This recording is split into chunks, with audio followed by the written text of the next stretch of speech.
Hey, welcome to the Strong Roots podcast. My name is Kristin Hill, and we are so excited that you're tuning in today. Our prayer is that you would move one step closer to Jesus through this series. So go ahead and check out this next episode.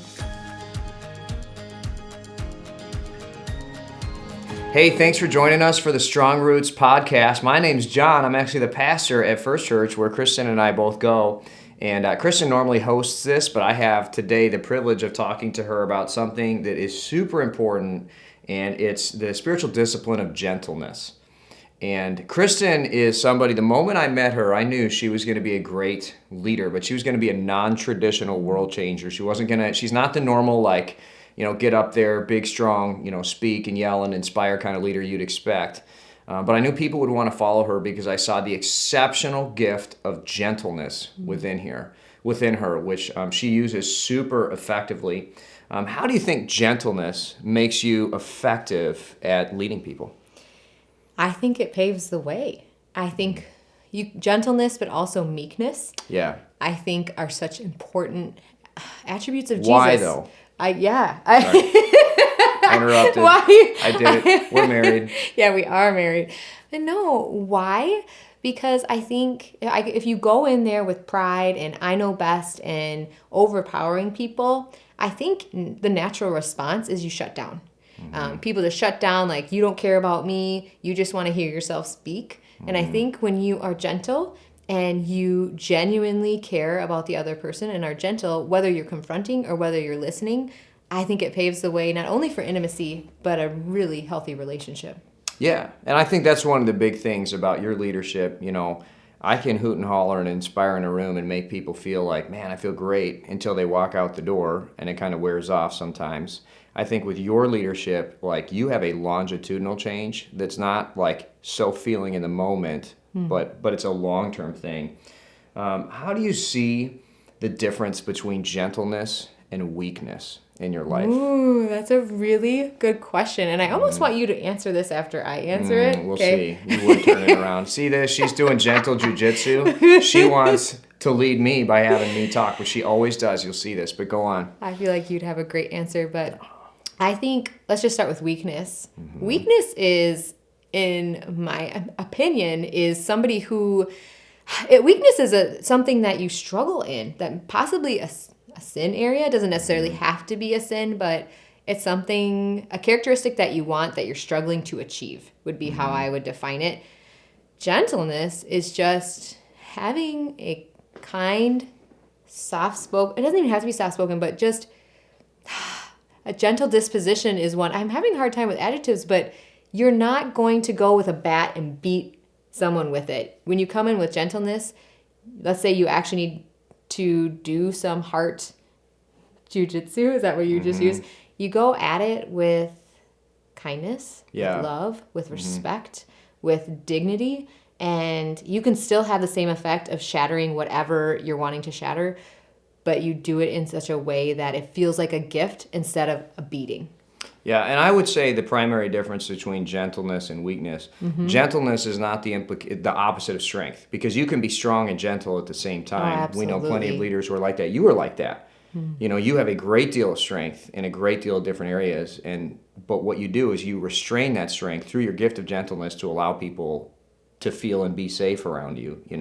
Weakness is the implication of the opposite, the opposite of strength. Absolutely. And I don't think that weakness is necessarily what God wants in us. He would talk about meekness, which is a synonym of gentleness. Right. And that, again, is that restrained strength. Jesus was not weak on the cross. He was meek. He was gentle. Where he restrained his great strength, he could have called in a legion of angels. Yeah. Can I add to that? Yeah. We were talking with another great leader, Christian leader, and he said that meekness is actually one of the characteristics that he feels like the church is lacking the most. Oh, yeah. Isn't that interesting? The willingness to restrain our strength and to listen. Yeah. And that's something that you do so effectively. I think that people like you so much because you lean into meekness and gentleness as a way to dignify people and gain chips with us. Even in this conversation, you keep turning it back to me, even though we're supposed to be hearing from you. But how would you say that this gift that you have of gentleness, which is a gift that you have, and it's unique, it's one of the rarest gifts in the kingdom, especially in our culture today, But how would you say that gentleness has blessed your relationship with God? In every way. You give specifics? Yeah. I think that, I guess, can I ask a clarifying question? Is it the fact that he was gentle with me, or are you asking, like, because he's given me this gift through his grace, how has that blessed my relationship with him? Correct. Okay. So The second. I think that it makes me feel really humble. I think it has helped me understand who he is. Right. And because I think sometimes it's really hard to be meek. It's hard to be gentle. Like, yes, it is a gift, and I can't take credit for it, but it also is a self-discipline and a habit. And there are times where I don't want to be gentle, and I don't want to listen, and I don't want to be meek. And I think in those moments it reminds me of God's gracious nature towards me. And like, I can't believe how often God's perfect, but I can't believe how often I do this to him, and he still is always so gentle and meek with me. And I think it makes me respect him more and just love him more. Yeah. You talk about not wanting to be gentle, and it seems so natural to, like, people who've had conversations with you. If you've watched Kristin on these podcasts, you know that she generally appears to be a very gentle woman. What percent of the time do you have to restrain your desire to overpower people and to be known? You know, because I know it's a desire that you have, but let's talk about that, because it's a gift, but it's also a discipline. Like, what percent of the time are you disciplining yourself to make this happen? That percentages are hard for me, but I'm just going to take a stab. I feel like at least 50% of the time. Wow. Is that surprising to you? Well, that should be surprising to everyone, you know, because I think people would look at you and say, wow, she just really has a big heart. She wants to love. She wants to know others. She wants to whatever.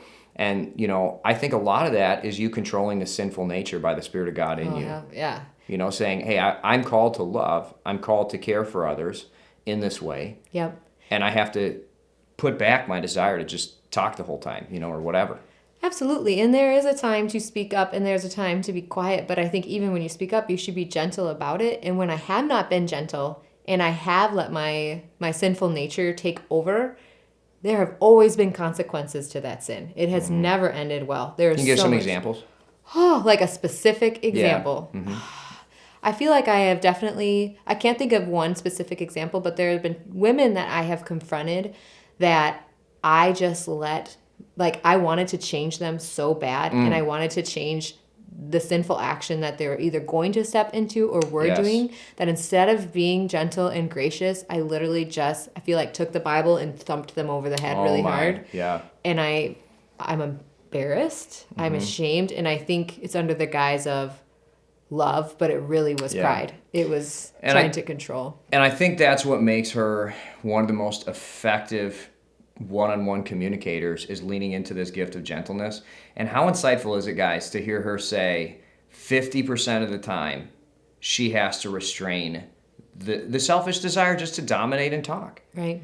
You know, and that's such a big deal for this discipline, because I know so many of us, like me, it's like, well, I'm not gentle. Like this morning I had a conversation that required gentleness. You know, I was meeting with somebody, and I knew, and I wanted to say, well, here's a solution, you know, but I could have said it right at the start. Could have been a 10-minute conversation done, but it was a 40-minute conversation because I took 30 minutes to be gentle at the start. Not because I wanted to, very contrary to my nature. You know, for me, it's 99% of the time that, you know, I don't want to be gentle. Right. But what a paragon of what that should look like. As we get ready to wrap this up, do you have any questions for me about gentleness? I was just going to ask, because we are two very different people. Yeah. And I honestly think God put us together because where you are strong, a lot of times I am weak, and where I am strong, you tend to be more weak. So when it comes to gentleness, for people who are listening in and are like, this goes so contrary to my nature, 99% of the time I don't want to either, what has helped you lean into gentleness when everything inside of you says, I don't want any part of this?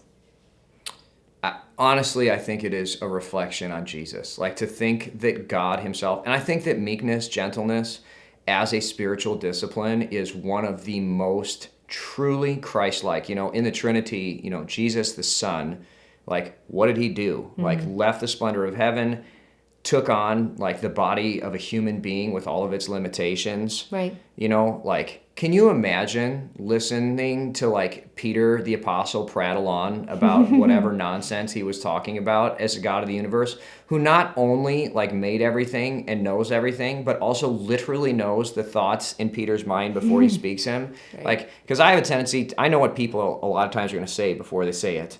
And I know like the thought they're trying to articulate it before they articulate it. And I often just think about Jesus and his life, and it's like, I can sit here for 40 seconds while they do this and listen. Like, and I do this with you, me. like when I'm at my best, you know, when we're talking.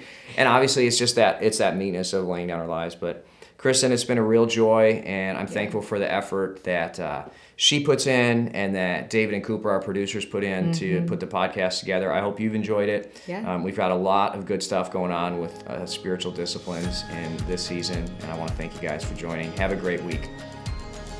If you enjoyed today's episode, make sure to follow us on our other social media platforms.